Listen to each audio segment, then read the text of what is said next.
Assalamualaikum warahmatullahi wabarakatuh. Alhamdulillahirabbil alamin wa bihi nasta'in wa ala umuri dunya waddin wassalatu wassalamu ala asrofil anbiya'i wal mursalin wa ala alihi wa sahbihi ajma'in, amma ba'du. Qala Allah ta'ala fil Qur'anil Karim, a'udzu billahi minasyaitonir rajim. Bismillahirrahmanirrahim. Allazina amanu wa tatma'innu qulubuhum bizikrillah. Ala bizikrillahi tatma'innul qulub. Shadaqallahul azim. Halo sahabatku sekalian, alhamdulillah kita bisa berjumpa kembali. Dalam video kali ini saya akan membahas sesuatu yang sering banget orang itu alami, ya. Apa itu? Ya, itu adalah gegana. What's the gegana? Apa itu gegana? Gegana itu gelisah, galau, merana. Ya, kondisi ini banyak banget dialami ya. Enggak hanya orang dewasa, anak remaja juga banyak yang ngalamin kondisi seperti ini. Baiklah sahabatku sekalian, ini hal yang wajar ya. Kalau misalnya seseorang itu diserang penyakit gegana, tapi ya jangan kelamaan gitu loh, buru-buru dientaskan agar tidak merusak jiwa seseorang gitu, agar tidak merusak mental, tidak merusak badan. Sebenarnya apa sih definisi galau itu? Kalau kita sudah berbicara tentang galau, gelisah, merana, itu kan pasti bersangkut paut dengan kejiwaan, ya, karena memang efeknya sangat berpengaruh di dalam mental seseorang. Nah, kita lihat dulu perspektif psikologinya. Apa itu galau? Kalau kata psikologi, galau itu adalah bagian dari stres ringan atau emosi yang tidak stabil yang muncul karena ketidakpastian jiwa untuk menerimanya. Gitu. Jadi bila seseorang itu mendapatkan situasi atau kondisi yang mungkin menurut dia itu sulit, akhirnya apa? Terbawa di pikiran, sulit untuk berpikir, jadinya perasaan jadi kacau. Jadi yang muncul adalah emosi yang tidak stabil, akhirnya menjadi gelisah. Kenapa gelisah? Ya karena overthinking gitu loh. Karena overthinking itu jadi semuanya terasa sulit gitu. Kemudian dari overthinking akhirnya negative thinking. Nah, jadi akhirnya efeknya adalah merana. Yang merana itu merana secara mental dan juga secara fisik. Nah, ini kita nggak mau kan kayak gini. Jadi kalau udah diserang rasa galau itu jangan lama-lama, buru-buru disembuhkan. Bagaimana sih caranya? Nah, ini Islam juga udah ngajarin gitu, Al-Quran juga udah ngajarin. Ada beberapa tips untuk mengobati atau mengatasi rasa galau ini sebelum menjadi gelisah dan akhirnya merana. Padahal sih sebenarnya itu semua ya ada di dalam pikiran kita gitu. Misalnya seseorang taruhlah contoh nih, misalnya mahasiswa ini pada tahap skripsi. Wah, udah kalang kabut duluan, padahal belum ngerjain, udah bingung duluan, udah stres duluan. Itu pikiran dia, aduh mau bikin apa ini skripsi, judulnya apa nih, nanti gimana kalau nggak lulus. Nah, itu kan jadi overthinking kayak gitu. Kalau nggak lulus bagaimana nih, kalau ngadepin dosen gini bagaimana. Kayak gitu tuh nggak bisa. Itu yang menyebabkan orang menjadi stres gitu. Padahal mah sebenarnya asal dijalanin aja dulu awalnya. Atau pergi dulu ke perpustakaan, cari-cari ini, baca-baca kira-kira judul apa, siapa tahu nanti ada inspirasi datang, ya kan? Kadang-kadang inspirasi itu di mana aja kita bisa peroleh. Apalagi kamu orangnya yang suka sholat malam. Oh, pasti akan lebih encer otaknya gitu. Lebih mudah mendapatkan ilham dan inspirasi dari Allah Subhanahu wa taala. Padahal nggak usah sampai overthinking gitu loh. Ya, jadi itu semua adalah permainan pikiran. How do I? Nah, bagaimana untuk mengatasi galau ini? Ya, agar tidak menjadi gelisah dan seterusnya. Ya, pertama itu adalah zikir. Ya, kata Allah dalam Al-Qur'an, allazina amanu wa tatma'innu qulubuhum bizikrillah. Ala bizikrillahi tatma'innul qulub. Artinya adalah yaitu orang-orang yang beriman dan hati mereka tenang dengan mengingat Allah. Ketahuilah dengan mengingat Allah hati menjadi tenang. Ya. Jadi ketika kita mendapati sebuah kondisi yang sangat sulit, ya, langsung cobalah kita mengingat Allah. Kita berdoa pada saat itu, memohon ketenangan, memohon kemudahan dan segalanya. Zikir ini secara tekstual adalah kita benar-benar berzikir dengan menyebut nama Allah. Misalnya astagfirullah, astagfirullah, atau boleh dengan zikir yang lain, subhanallah atau walhamdulillah atau la ilaha illallah boleh, ya. Atau secara kontekstual zikir itu bisa kita mengerjakan sholat, ya. Sholat juga disebut zikir. Ketika kita dalam keadaan pikiran kita sedang kacau karena merasa mendapati sebuah kesulitan, maka sholatlah 2 rakaat, ya. Ketika sholat kamu kemudian di dalam sujud terakhir kamu boleh di situ kamu berdoa kepada Allah, memohon ketenangan, memohon jalan keluar, maka insya Allah, ya, dan pasti Allah akan mengabulkan. Karena itu sudah janji Allah dalam Al-Quran, surah Al-Baqarah ayat 186. A'udzubillahi minasyaitonirrajim. Wa iza sa'alaka ibadi anni fa inni qarib ujibu da'watad da'i iza da'ani falyastajibuli wal yu'minu bi la'allahum yarsyudun. Dan apabila hamba-hambaku bertanya kepadamu wahai Muhammad tentang aku, maka sesungguhnya aku dekat. Aku kabulkan permohonan orang yang berdoa apabila berdoa kepadaku agar mereka memperoleh kebenaran. Ya, jadi kalau kamu nggak sholat, bagaimana kamu mau berdoa kepada Allah gitu?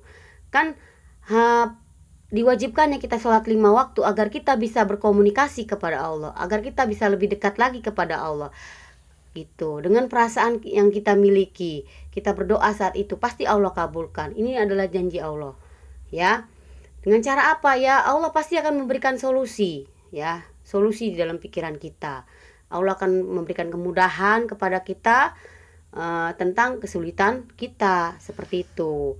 Jadi kalau kalian atau sahabatku sekalian mendapatkan kondisi yang sedang sulit, maka hanya kepada Allah lah memohon kemudahan dan ketenangan, seperti itu.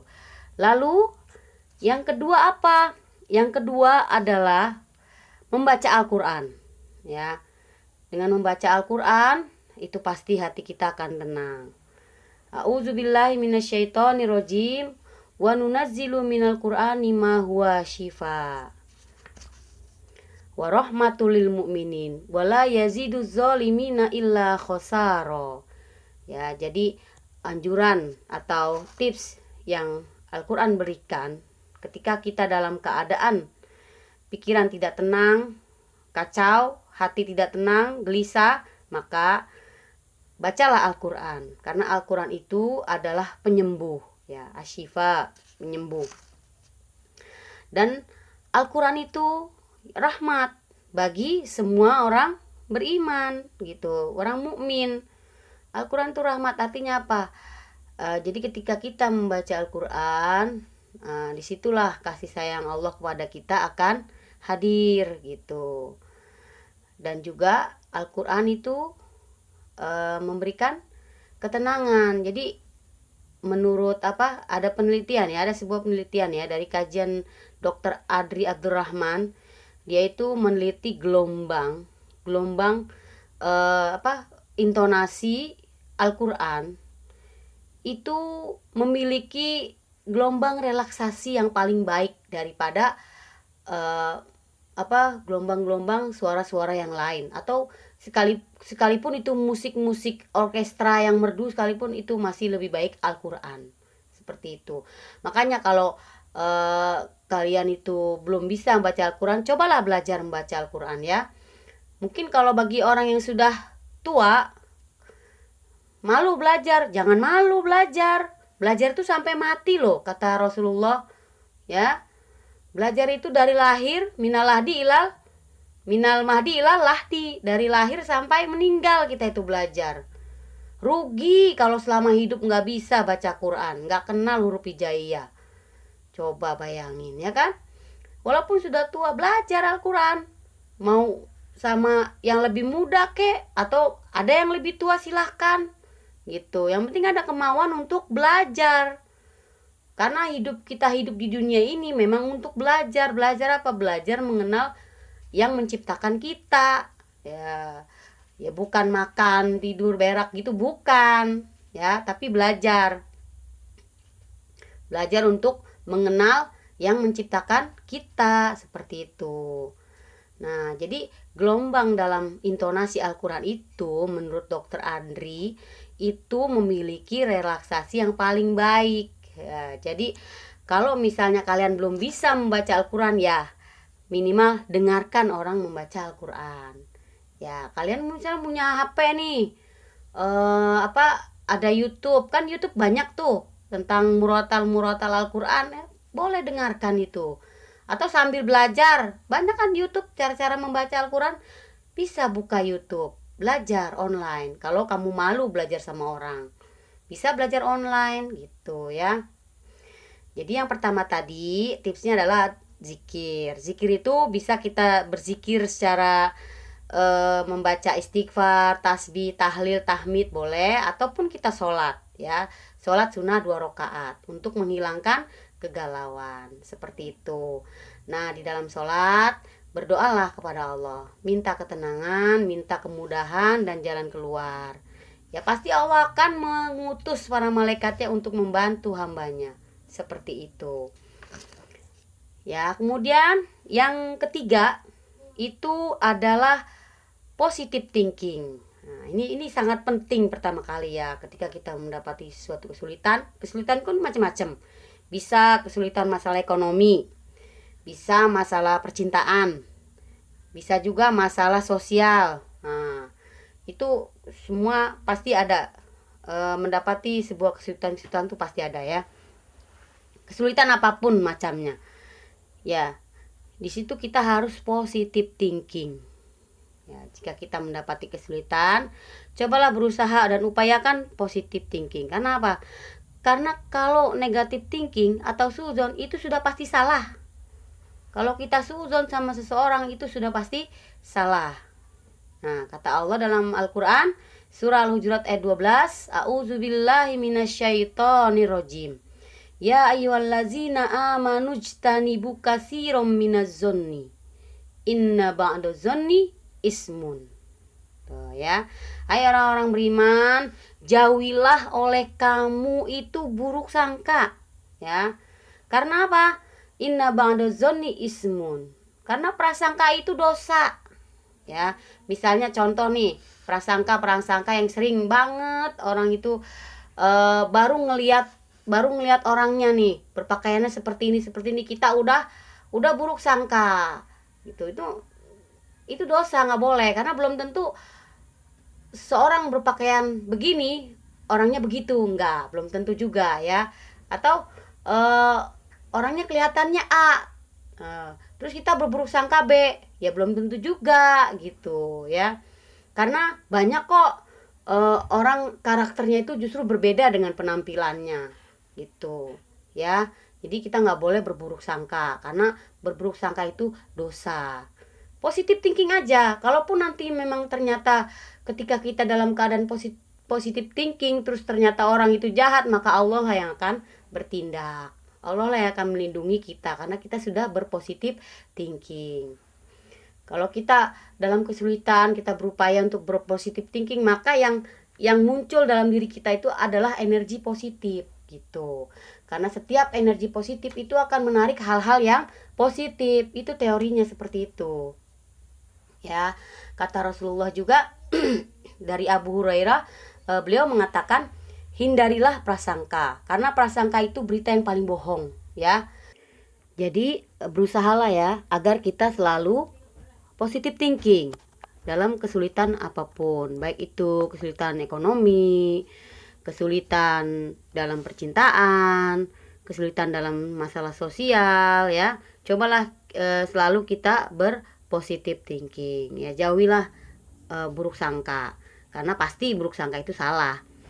Oke, kesimpulannya ya dari pembahasan kali ini, obat untuk mengatasi rasa gelisah, galau ya agar kita tidak merana itu tadi ya, zikir, baca Al-Qur'an dan positive thinking.